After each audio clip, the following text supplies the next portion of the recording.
मिठू हप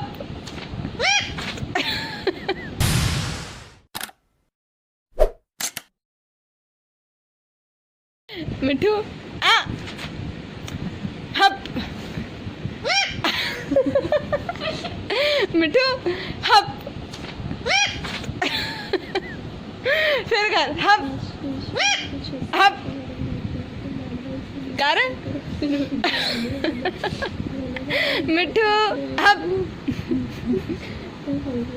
चल एक बारी कर दे इधर देख आ तेरी दी हप ले हप कर दे एक बारी और बस एक बारी हप